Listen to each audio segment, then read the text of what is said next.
house, because it's not about resources, so it's about correct thinking. It's correct thinking that can take us to where we want to get to.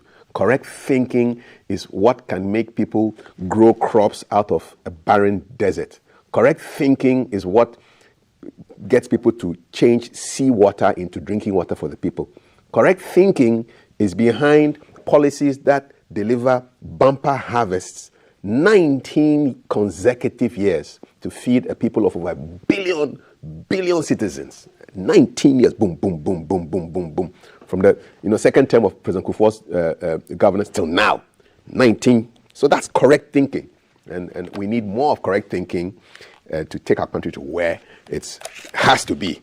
60-something years after independence. My correct thinkers are Dr. Kwaku Anane Gyinde. He's a corporate governance expert. He's a lecturer. He's a lawyer as well. He works at GIMPA Law Faculty, and he's responsible for bringing the next generation of lawyers into the system. Doc, it's a heavy responsibility, but you have to carry it on your broad shoulders. Yeah, definitely. Yes, indeed. Definitely. It's good to have you. Thank you very much. Awesome. Another correct thinker I have here is a certified Chartered Economist, a man of many parts. He used to be in the local government system. He's an entrepreneur. He's worked with the Commonwealth, and he's here with us. Once a vandal, always a vandal. Bernard Oduro Takyi. Carl. Good morning. Good morning, Carl. It's good to have you here. Today, Blay has made my day. Jenny Blay. He's made my day. And I wish GBC should kind of have this song played every morning. And we should kind of instruct our leaders to watch it and listen. And listen to the words. So that whatever they occupy is not for them. So everybody. So what you haven't seen, so happy. Many happiness in return. And we hope that this year will be better. Awesome. We always have a bite of what's on our minds. I'm going to start with you, Dr. Anane Gyinde. What's on your mind this morning? I'm not going to throw any bombs here. Now, you see, let's start with the good news. What's the good news? In October, we had this announcement in respect of gold for oil. Yes. I was in the staff faculty lounge, taking lunch with some colleagues. They said, this is the usual political talk. They dismissed it outright. So we had this long debate. How is they going to do it? How much gold do we need for what amount of oil? But we had our differences, we had our disagreements, and then we gave ourselves time that, let's see if it actually comes into reality. And I've been following the reportage in respect of this gold for oil program. And my information is that the first consignment has landed on our shores yesterday. And I'm surprised government did not make a lot of fanfare about it, because most people seem not to be aware of what is happening. So in a nutshell, I think it is a very good policy. At least it will ease the pressure on the on our currency for some time now. But my problem is it sustainable? Is it a long-term thing that we can rely on for our fuel needs and their requirements? That's the first question I will ask. And then the second question is, looking at how volatile that region is, in case of any social upheaval or any disruption to the supply chain, how reliable is that source going to be?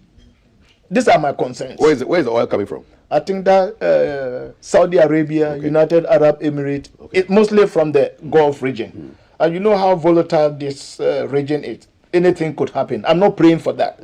So we must make sure that we don't become too much dependent on that. It is a good policy, a very welcome policy.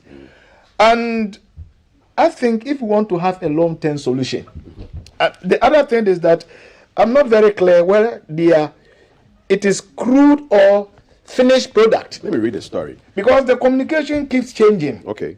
In communication, you have to be consistent. So I'm not very clear whether they are finished products or this is just crude oil. Can I read the story? Well, it's in today's graphic. Okay. So graphic.com.gh.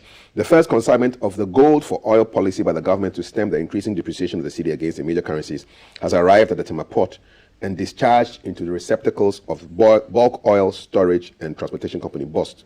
Graphic has gathered. So the 41,000 metric tons of the petroleum products delivered by SCF Yenisei would be sold by BOST to bulk distributing companies around Ghana.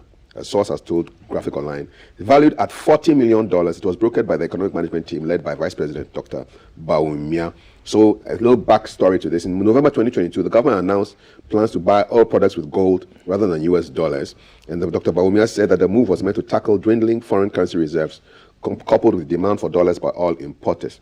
Quote, it will fundamentally change our balance of payments and significantly reduce the persistent depreciation of our cedi. So according to the Graphic Online source, the first consignment cost $40 million worth of gold. So $40 million worth of gold went out, and then $40 million worth of oil presumably has come through. The source said BOST would sell the product to the BDCs. Proceeds paid to an escrow account at the Bank of Ghana for the procurement of gold for the process. So the team that worked for the operationalization of the move are Ministers for Energy, Lands and Natural Resources, Governor of the Bank of Ghana, Chamber of Mines, Precious Mineral Marketing Company, and BOST. So it's being sold. It's going to be sold to the BDCs. My question has not yet been answered. I asked whether this is crude oil or finished product. What do the BDCs get? That's the question. I'm not the technical person. I don't know. So we will speak to the head of the. You see, this is why I said some of this communication that we put up. Not every Ghanaian is a technocrat in this area. So the communication has to be very clear so that people understand what we are dealing with, whether it is crude or it is finished product. That is my concern. I don't understand it. So, and I think I have every legitimate right to question whether it is crude or it is finished product.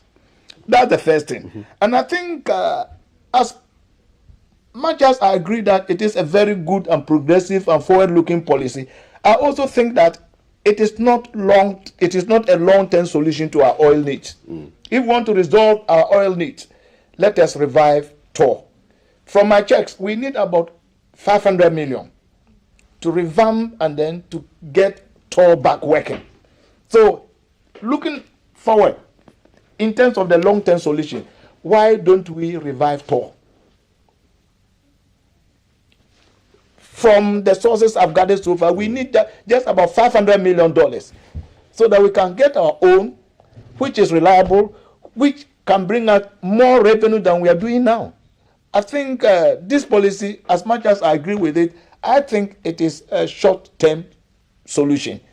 In the long term, let us look at reviving TOR so that we can use our own oil here, feed TOR so that we can refine our own oil, get the other products out of it, also create jobs within the industry, and then also get some revenue out of it by way of taxes. So that's good for oil for you. That's your first issue. That's my first issue. What is the other issue on your mind? The other issue is the China 8 girls. Okay. Now, they sound like freedom fighters. You know? China 8. China 8.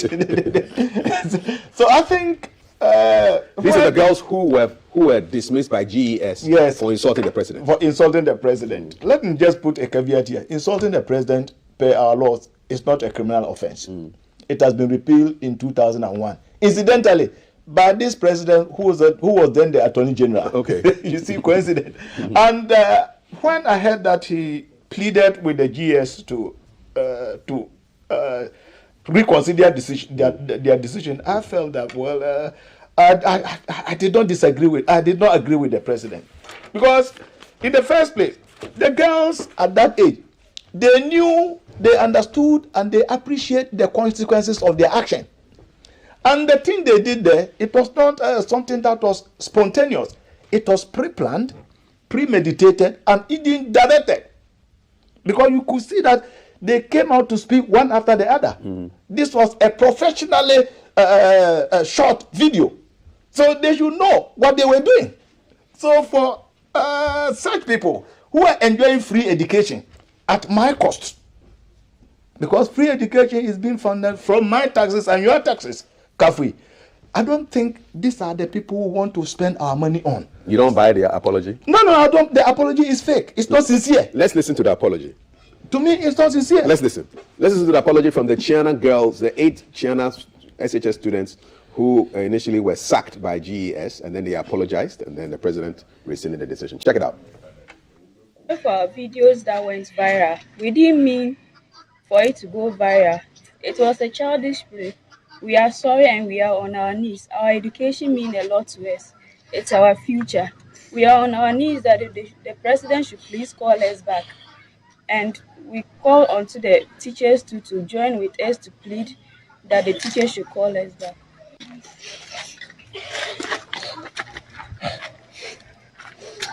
My name is Damili Janet.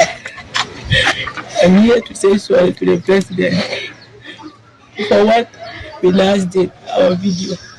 In fact, I wasn't having intention for doing that, but I take it as a fun, a joke.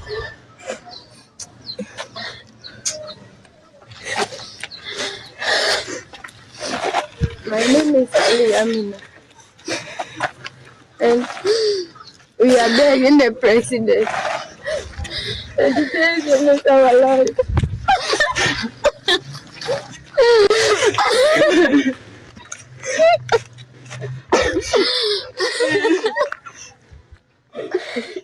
You thought this was staged? Well, I don't see any sincerity in this apology. I'm sorry. I don't see any sincerity, especially coming from my own people. My mother is from the north. I grew up in the north. Your first lesson in socialization is respect for your brothers, your elders, your sisters. But if they decide to throw all this out and then do what they did, I don't think they deserve any clemency. But President has pleaded with the GS. He did not direct. That's the difference. President did not direct. He only pleaded. And if I were the GS, I would write back to the president. Mr. President, we've heard your plea, but considering the gravity of the offense, we cannot change our position. Let me give you the latest on that. It's in today's Ghanaian Times. So the GES, Ghana Education Service, has rescinded its decision on the punishment meted out to the 8 students of Chiana Senior High School following an intervention by the president. It has therefore directed the affected students to report to the headmistress of the school for internal disciplinary action to be taken against them. So these 8 students were dismissed for were insulting the president in a viral video in 2022. And so GES said that the matter has been referred to the school's disciplinary committee to explore alternative sanctions other than dismissal. Management has referred the matter to the school's disciplinary committee. In the meantime, the affected students are to report to the headmistress of the school for further directions. Management acknowledges the interest of stakeholders in ensuring that these students are reformed in the best possible way. Despite the U-turn by GES, it, however, defended its earlier action, saying, quote, the affected students were dismissed based on a recommendation from the school's disciplinary committee. So where are we? So the school's disciplinary committee actually recommended that these children be dismissed, and now the matter has been sent back to the school's disciplinary committee. Then they should stick to their position. They should write back to the president. Mr. President, we respectfully acknowledge your intention to plead for them, but unfortunately, we still stand by our earlier decision. And people make the argument that it's going to jeopardize their education. Nobody is saying that we should deny them of education. What we are saying is that we should not allow them into our public schools, so they can go to private schools and pay. You see, a lot of people are taking this free HS policy for granted. If I had my way, I would advise Minister of Education that at the end of everything, give every student the bill he would have paid, but not for free education. So that it will make people aware how much money they would have been spending. The state is spending on them, in educating your children, so that they'll appreciate the need and importance of getting this free education. You see, Kafui, I'm passionate about free education but for the free education that I had in the north, I wouldn't be sitting here today. I remember our time, my parents were living in Burahanfu, where we were paying school fees. So I quickly ran to the northern region. Where they not pay school fees. Where they not paying school fees, yes. So that I could take advantage of the free education. You're a smart man. But for that free education that I had from Bamboy, St. Charles, Tamasco, and GIJ, I wouldn't be sitting here today. You're right. So I'm very passionate and very biased when it comes to free education. So please, I think they don't deserve to be funded with my tax money. End of story. End of story. GS should write back to the president stating that they respect his intervention, but they stand by their earlier decision. Those are the thoughts of Dr. Anane Gyinde, who feels very passionately about the China 8 and the developments of that story and the gold, oil for gold policy that has just come into effect. Do you disagree with him? Let us know, 05555561034. If you agree to, I want to hear from you. Now to Bernard Oduro Takyi, what is on your mind this morning? Yes, Kaf, I'll have a complete disposition from Dr. Gyinde on the China 8, but this morning my rant are on two issues. Honesty in running our political economy and university residential policies and the impact on free SHS for the future. China 8. Kaf, do you know that McMillan, what is the name? The guy who came to do the... McMillan. Yes, ma'am. Is an ex-convict. Yes, I do know that. And that he only got state pardon few days ago. That is what people do. When people show considerable remorse that they have regretted on their decision, you go and sin no more. I'm a Methodist. And the Bible is clear that of all the sin a man commits, if a man boldly show remorse and come to the conviction that a man or a woman is wrong, the God we serve up there says that go and sin no more. So, coming from the biblical perspective, and as a Methodist, what the case have done, if we could allow an ex-convict into a Jubilee House for him to use the podium of the presidency, ex-convict, he flew all the way from his state, and even the state McMillan is. He couldn't even get close to the governor, and you could see how properly dressed he was there. He came to our jurisdiction as an ex-convict, go to Jubilee House, and shot a video. Okay, so if the governor of his state saw the sense to grant him amnesty, pardon him for the wrongful possession of guns and other crimes he committed, I think that from that perspective, the case ought to be granted an amnesty. And I'll tell you, I want anybody to do a tracking of this case for the next 20 years. Some of them might end up becoming lawyers, bankers, etc. But if we are not careful and we throw the baby away with dirty water, you are losing a future minister this year MP one day. So, yes, he's right to say that they should stand their grounds. But if we can allow Meek to get to, as an ESCOM to get to a Jubilee House, then we should be able to allow these 8 cases to go scot-free and tell them in the face next time, don't do that again. That is underscore on the China 8. Let me come to the economy. Kaf, you see, in pure economy, it's based on assumption and projection. So when every economist speaks, you speak out of the premise that you assume that all other things can be equal. But it will never happen on any premises that all other things can be equal. That is why in political economy, you need a dose of common sense. But in pure economy, you need assumption. So when our finance ministers, our public sector people are drawing their budget for every year, if you look at the budget, it is purely on projection. And the projection is simply because nobody knows tomorrow. But when you come back home and you reflect on the reality, then as a political office holder, common sense must prevail. Kaf, I will tell you on this show, when you sit back as a country and you analyze and review most of the proper introspection, devoid of partisanship, a lot of the decisions we take lack common sense. Kaf, let me take you to, there is the 2023 budget statement of Government of Ghana. And I'm reading from paragraph 89p25, titled Development Bank Ghana.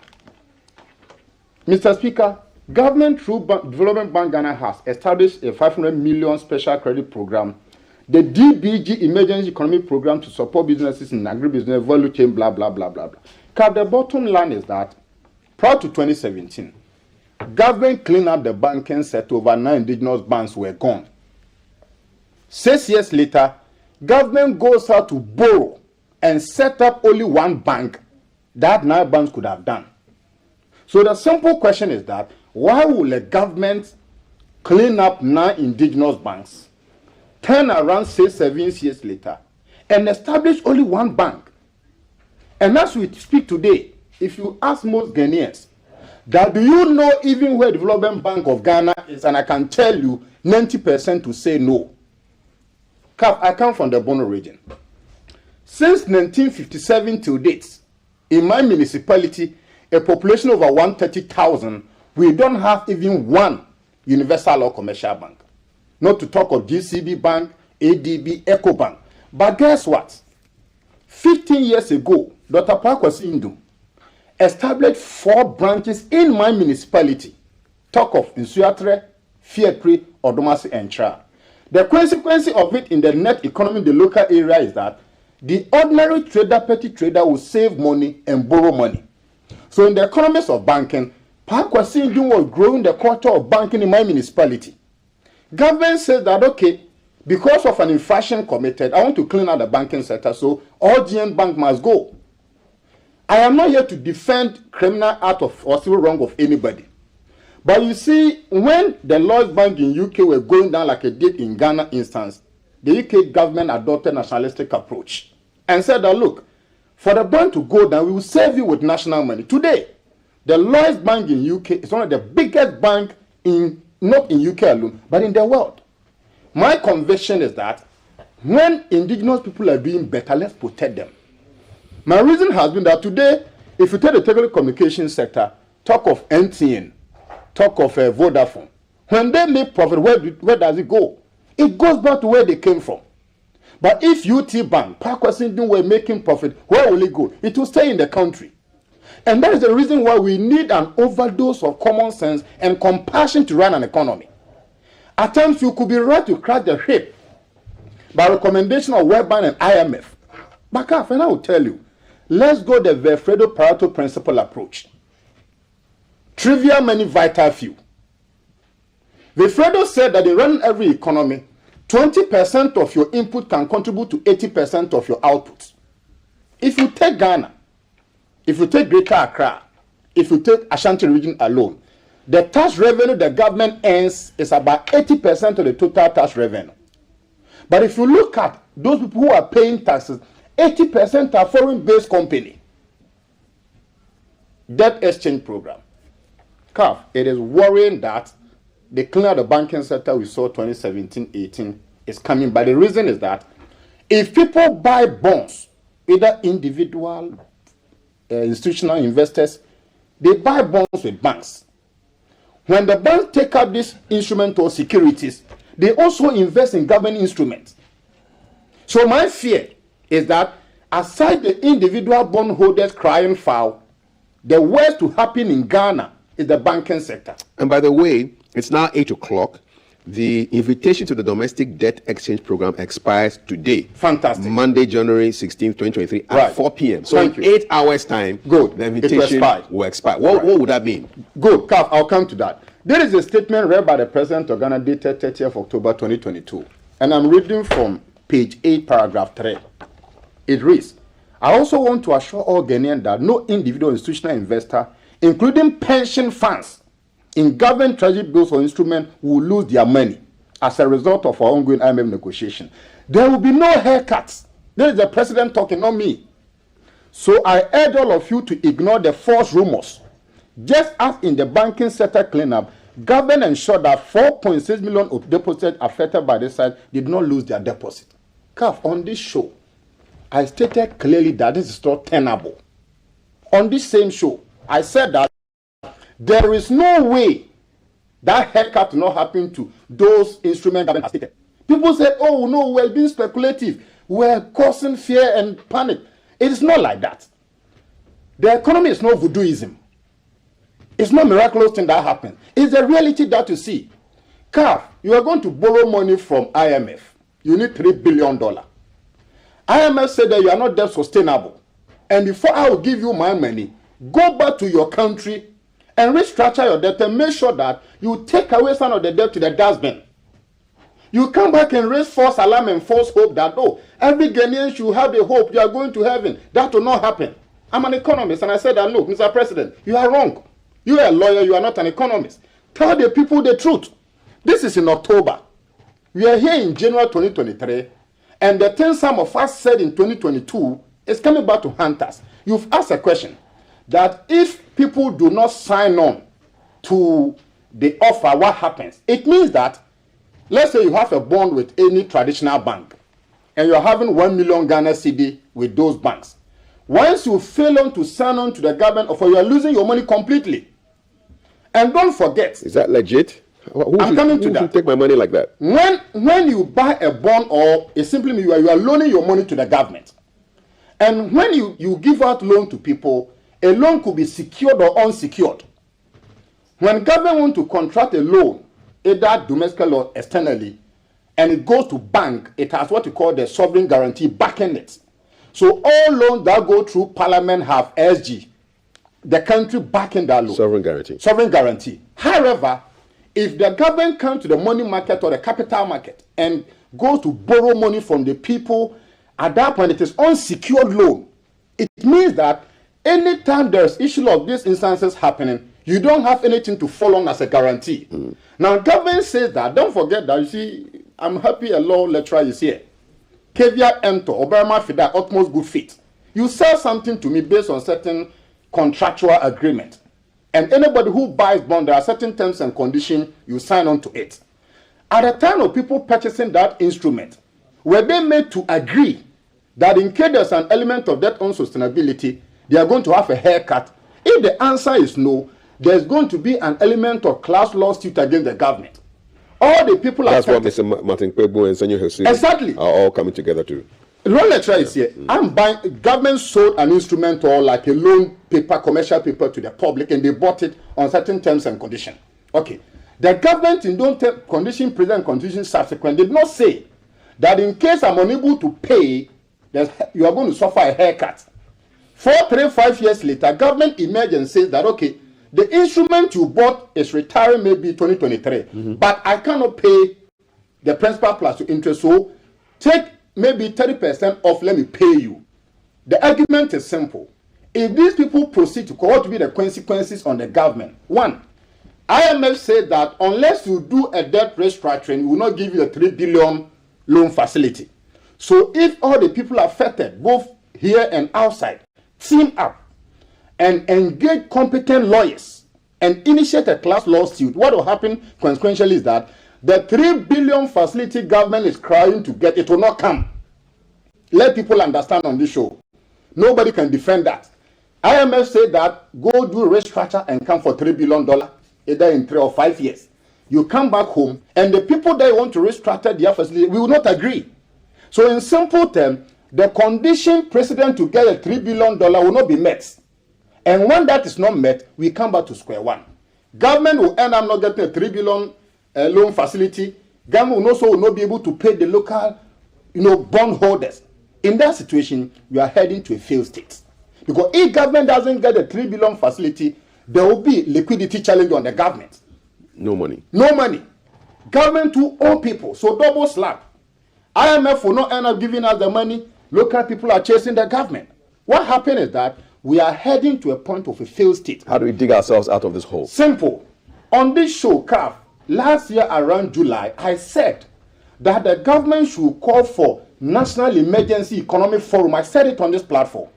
Look, there's never scarcity of money, but there's a deficit of trust. I repeat on the show, from in the economic perspective, they'll say, oh, there's scarcity, there's scale of preference, but in the business world, money is always available. In the business world, money is always available, because as we speak today, people are moving their money, their hard-earned currency to Ivory Coast, Nigeria, to invest because they don't trust the Ghanaian ecosystem. If the government can be a little bit humble, and come home and say that, look, Ghanaians, I got it wrong. Let us all come to the table. National Emergency Economic Forum. Let us dialogue. But the posture of the government has been shifting goalposts. In October, you say no haircut. January, you say yes haircut. Then in January, you say that if you don't sign on, you're losing your money. And let me kindly play with the government of Ghana. You see, people's money is involved. And money is spirit. And if you are not careful, through the debt exchange program, many are going to die. I have gotten the opportunity to watch videos on other sister platforms. 65-year-old people, they have planned their life. They've invested their money. Some are going to lose over 1 million Ghana cedi, 500,000 Ghana cedi. That will not be accepted. The president I know is out of the country. When he comes back, he must hold the forum and first of all kneel down to apologize to Ghanaians. That's number one. Number two, you see, he will not start the finance minister, so let me leave the finance minister out. I know he will not be sacked. For the finance minister, until the last bell is rung, he will be there. But when the president comes back home, Ghana needs a national emergency economic forum that will bring everybody to the table and admit that, look, we got it wrong. Alrighty. Last one, university residential policy. Briefly. You know I'm a vandal, right? I know. I can't sit down and see one day for vandalism to go down. I'm making an appeal to the president of Ghana. I know he has stepped in for clemency to prevent the China A students.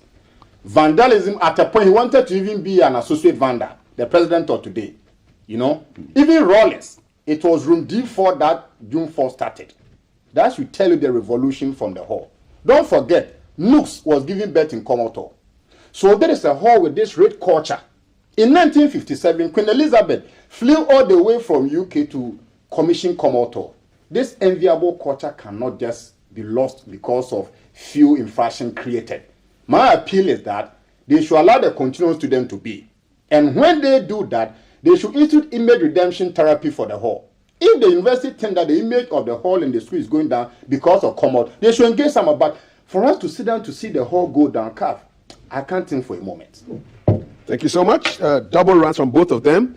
Commonwealth Hall issues, as well as the economy and debt exchange. And then we have oil for gold, as well as the Chiana 8. I'm going to read your messages in a short while, but I want to also just give you a couple of headlines on gbcghanaonline.com.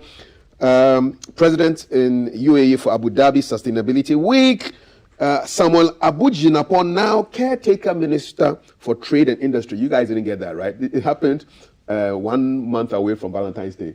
On the 14th of January, he was made a caretaker. So and somebody commented on Facebook that it's a caretaker reshuffle, because there was a former caretaker in the person of the finance minister who was taking care of the trade industry ministry, and it's now Mr. Samuel Abujinapo, who is in charge currently of lands and natural resources. So he has a double portfolio on his hands. There's some news about MTN and some taxes that government is going after, over $700 million. We'll see how that plays out. Jamestown chieftaincy clash leads to destruction of properties. That's a story on today's on the front page of the gbcghanaonline.com. Debt exchange program could wipe out middle class, says Che Mensa Bonsu, majority leader and minister for parliamentary affairs. A couple of headlines there for you. Go check out our website, gbcghanaonline.com. And today, latest news, Vice President to open 74th annual New Year School at the University of Ghana today. Let me check out your messages for a while, and then we'll do a couple more stories before we bring in Yawabin Asamoah, who is speaking for Mr. Alan Chemating, who would like to be the presidential candidate for the New Patriotic Party. You're watching GTV Breakfast. WhatsApp number is 055-556-1034. We want to take your comments on the issues that have been discussed so far. Remember, you're responsible for your comments. We don't necessarily agree with the comments that you share here. I'm in favor of what Dr. Gyinde has said about the school kids. He's 100% correct. They knew what they were doing, but all the same, the president has pardoned them. As for BOT, he's saying that because McMill visited the Jubilee House as an ex-convict and a Methodist, he's comparing the actions of the kids with McMill, and therefore the kids deserve a pardon. If BOT had not done that comparison, I wouldn't have any issues with him, says Monica. Carlos, finance minister should bring some of the profits he made through the bonds to pay our debt. From Carlos, I say, God bless you. You, Amanfo, says, I agreed. I disagree with the middleman in the studio. Who's the middleman? I don't know his name. I think it's Dr. Gyinde. He's in the middle. You hate those who don't forgive. Really? Because human beings being wrong, God forgives them. So how heavy is your heart that you cannot forgive a fellow human being, and you're an elderly man who said that old men are near to God? If you don't understand my point, I understand myself already. Adams, Mubarak, Charlie, take it easy. Take it easy. Frida, so, Kafui, does Dr. Gyinde not forgive his own children? The prodigal son was accepted by his father with absolute love when he returned. And that is what we ought to do. The girls were suspended from school. I believe they have learned a lesson not to do that again. Sacking them is extreme. Daniel is still writing his messages, so we'll come back to him pretty soon. What has McMill done in school to deserve this equalization? Is this man talking about the insolence of those northern ladies who are giving a different face of northerners or discussing economics? I'm sad for him, because such a person can definitely not know votes casted. Okay, I don't understand that, but we'll take it. More messages coming in 055-556-1034. 10:34. EXO on the bridge. It says, you think the Chinese in Ghana must go now? Yesterday was your birthday. Please, your consent today is a simple Chinese must go. Okay, all right. Happy birthday to you. Tell me why the Chinese must go. Emmanuel Mensah, please, the personal outburst by Bernard. You should be brief. I should manage him better. You're telling me how to do my work, eh? Watch the show, and I'll present the show. Do we agree on that? You watch how you watch, and I also present how I present. And we can agree on that. Is that okay? Good. Thank you very much. Chairman Beto, about the Chiana, I disagree with Doctor on all points. And about the point he made about his taxes used on the students' free education, you're not the only one who pays taxes. The students also indirectly pay taxes. Do we as a country strongly hold or tackle people in government for mismanagement of our taxes as well? Why don't you talk of that? That is not to say I agree with the students' actions. So he has nuanced his response to the issue. Oti, with what the president has done, we are simply telling the next generation that by mere apology, one can dodge the consequences of our actions. Look around and tell if you can match how responsible our fathers and mothers were to us. We have allowed people who grew up in I will ground you environments to rule us. There's no more respect in that sense of responsibility among the youth today. Nab from Karaga. Somebody is telling me how to do my work again. Please read messages from the bottom. Really? Regarding the Chiana SH girls, I think the GS has to reconsider their decision. They are reconsidering it. Yes, their actions were morally wrong. However, they didn't commit any blunder. This act has become so common in our society, and as a result, even the little ones have copied blindly. And we all know who's responsible for this. We've all taken notice of the kind of language we use in our politics before, during, and after elections. We should curb the root cause rather than sanctioning the vulnerable. Okay, let me go and take his advice. Say, read from the bottom. Go to the bottom. Oh, Zerf. Oh, wow, a lot of messages. Good advice. Let's go. Musa Abatwa. God did not put us on this rich land to be poor. Okay, so you're going on. Okay, all right. Good morning to you. Forza Barca. Kudos to Barcelona. Venice World is my name at UPS. Yo. Aaron, he says what? There's no fast track in life. Every moment, there's always an alternative way out. 1D1F must be rolled out through the districts. Inflation must be within single digits. Yo. Aaron. Salam. The great mind in Ghana development is DMB. Gold for oil. Game changer. Yo. Thank you very much. Joseph Akwe. I don't personally agree with the president. To me, the best consideration for them is to be demoted to serve as a deterrent to others. At least they should be demoted. The children, right? Okay. It's Chiana. You're greeting people. Okay. McMill didn't use the presidential podium.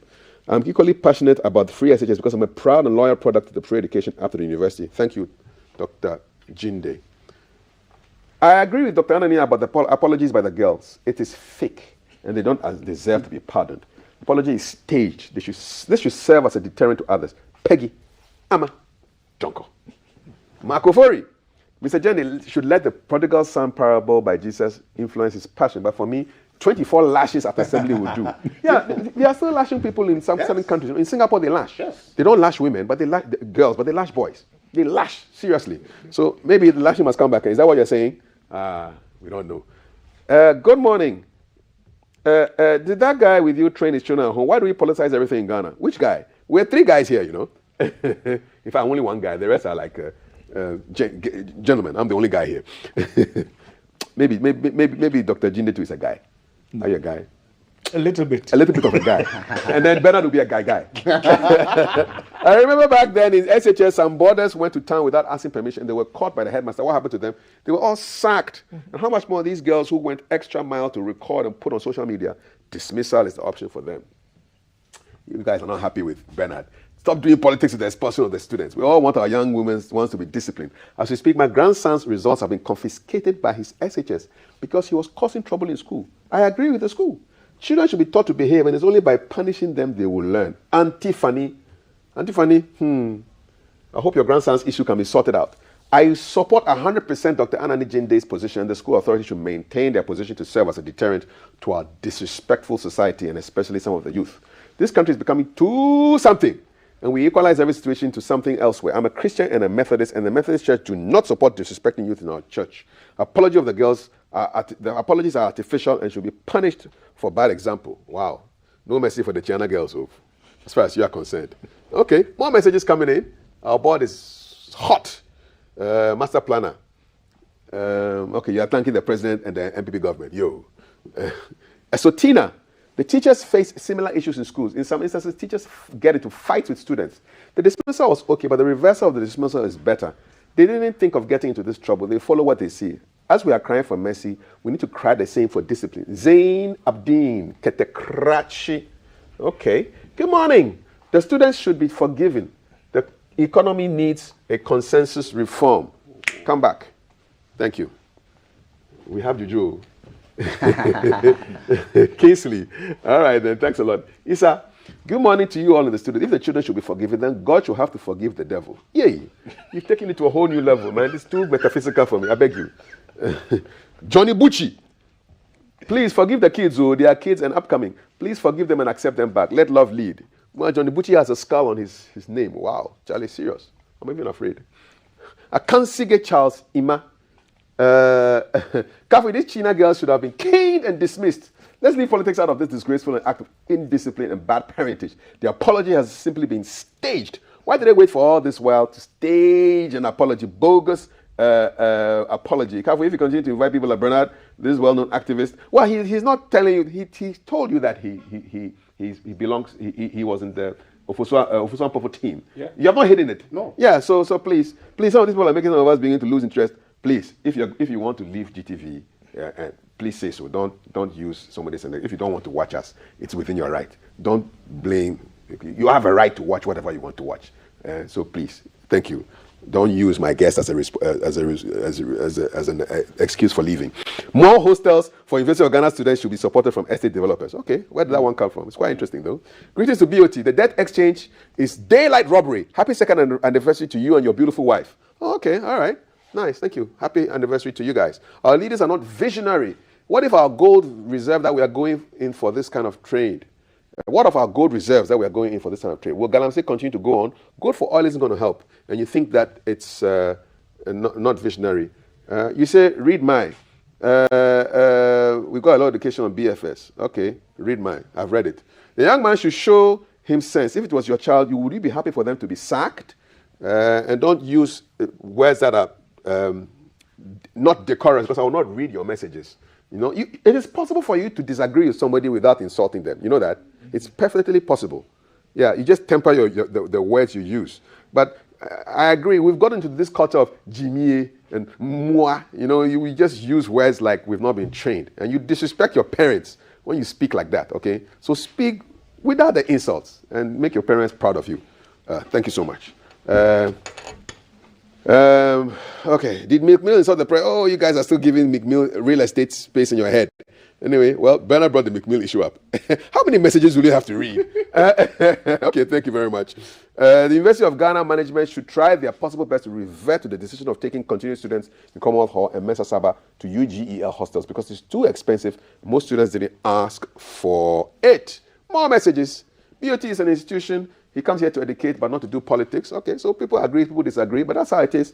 Good morning to the Breakfast Show team. Some of us don't know why all odds are against us.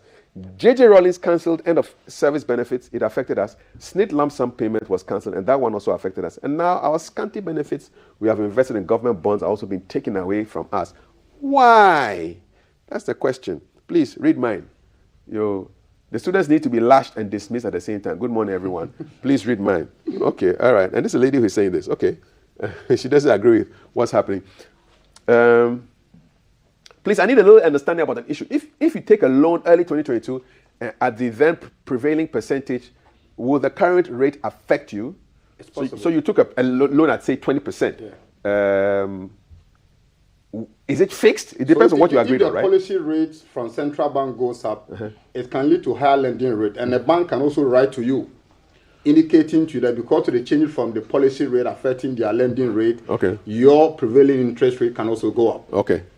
No, I understand, Mr. Gyinde. Go ahead. Wait, if a bank does that to any client or customer, you should challenge it. Okay. Because I took the loan based on certain specific conditions. Okay. It is a contractual relation. So you cannot vary, alter, or change the terms of the conditions of an existing contract. If any bank does that, please talk to a lawyer. No, but lawyer, let's look at it from this angle. What if the terms of the loan had a certain caveat that your interest rate is subject to either fluctuation of the policy rate. Yeah, it will be there. If you were given this caveat and then you stand under it, it means you've agreed to the terms as contained in that contract. But if this caveat is not there, the bank cannot unilaterally change the terms and conditions of already agreed contract, whether it is coming from government or whatever. A contract must be respected, and I agree to those terms and conditions based on my understanding and then my consent of those terms. But if all of a sudden you as a bank, you decide to change the terms and conditions, no, it doesn't work that way. So now, Doug, right now that the government is altering a certain bond exchange it had with people, what happens to... Yeah, the people can also take on government. You can institute class action against government, because government is trying to vary the terms and conditions of the contract. Favor. So it is up to the affected individuals to take up a class action, and then contest that. All right. Well, thank you for the education here, banking and law. It's all quite interesting on the show. Before we go, though, my mind was brought to a document, legal document I saw, which basically tells us that the Achimota Forest is no longer a reserve, forest reserve, and it kind of shocked me most seriously. So, Executive Instrument EI 144, Forest Cessation of Forest Reserve Instrument 2022. So, whereas under Section 19 of the Forest Act, the President may declare that a particular land is no longer required as a forest reserve, whereas the President is satisfied that the land specified in the schedule is no longer required as a forest reserve, and whereas the President is satisfied that the ecological integrity of an adjoining forest reserve should be protected. Now, therefore, in exercise of the power conferred on the President by the Section 19 of the Forest Act, so cessation of forest reserve, the land specified in the schedule to this instrument shall now cease to be a forest reserve. And now there's a master plan for the development of the released land. There's protection of the ecological integrity of an adjoining forest reserve. And so what? That parcel of land is no longer a forest reserve. Signed, Honorable Samuel Abdullahi Junapo, Minister responsible for lands and natural reserve. When is it dated? So I was looking, EI 44, well, I don't see a date on it. It just says it's 2022, Executive Instrument EI 144, dated, I see. The date to give a veracity. It will give you the veracity of it, yeah. So what does it mean? I mean, if a land is no longer a forest reserve? You see, these days, there are a lot of people putting up a lot of press statements, press releases. So, an important document of this nature should be dated. Yeah. So without a date, I'll be very careful whether to accept it or to reject it. Because the authenticity of every document, an important element is the date. But without a date, I will find it difficult to believe that this document is genuine. If it is, then there must be a date. Well, it's I see it online. EI 144.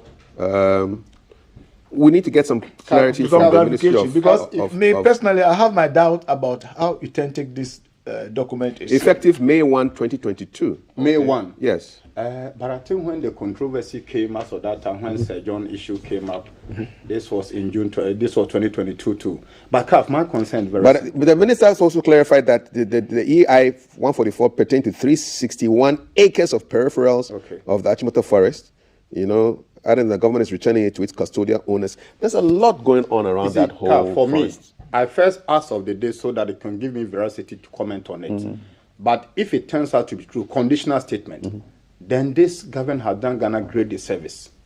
Kav, you have traveled now, Dr. too has done same. When you go to UK, why do you think they have a lot of parks around? Why? Yeah, because parks they are the lungs of the earth now. Exactly. Yeah. So, do you think that the white man is dumb ass? No, excuse my language. But you see, nature has a way of correcting the imbalances. Kav, do you know for a fact that the Achimota Forest alone for a year give government of Ghana no less than $10 million for just keeping that reserve? For just doing nothing and keeping the reserve, there is an international body that gives the government of Ghana every year not less than $10 million for keeping that ecology. So if that is not enough for the government of Ghana, and look at how climate change is affecting the globe all over. And the more reserves you have within communities, the better it is. It helps you in controlling climate change. So for me, I'll be very blunt. I'll be very honest. If that is going to be the case, probably you must begin to ask more questions. Or you know, even people maybe outside the government might be holding certain land from that reserve. And by the time you say, Jack, they would have redemarcated all the tract of land among themselves. And it will even go beyond politicians. So my concern is that, one, let us get the ministry to speak to this.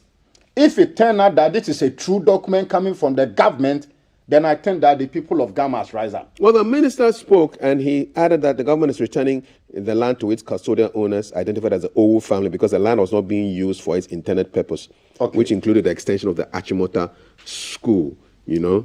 CAF, don't let us glorify that response from the minister. No, I'm just telling you what what they said. We are calling a spade, not a big spoon. And I'm calling on the minister and the president that when they travel, today the president is going to Abu Dhabi. And Abu Dhabi is having sustainability initiative with. Look at how from a desert land, they've been able to build a whole empire that when anybody takes his passport today, you want to go and pay a visit to UAE. So the point is simple. The people of the Ghana land, this is your land. And instructively, most of the people who end up getting the land from the Achimota forest are not even indigenous of the land. So if the people of Ghana, you are watching this morning, and you sit down for strangers to come and own your land. Point of order. No. Point of order. No, let me finish. If you sit down for people to wrongfully. Look. No, this is state asset. We can't make it a tribal issue. No, this is not tribal issue. Let me just stop you. No, let me finish speaking. I'm not inciting. It's inciting tribal elements. Can you get the people to go to Ashanti region and own land of that nature? Can you get the people to go to Manshia Palace and own land of that nature? I'm from the north. People of Ghana, I'm telling you, don't sit down for this to happen. No. I'm from the north. I have 2 houses in Accra. But enough is enough. That is incitement. This is forest reserve. This is forest reserve. Don't allow this on This this is forest reserve. Please. Don't allow this on this platform. Bernard, I'm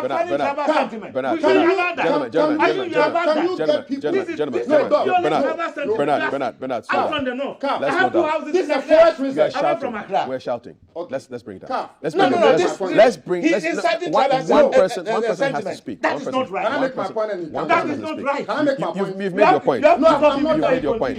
But let's not stray into areas that will incite people. All right, Bernard. Let's not stray into areas that will. No, I didn't expect. Let me finish making my Because point. I know you are For well me, so no, please. Who own the land? Who own the land? It's not owned by Ghana people.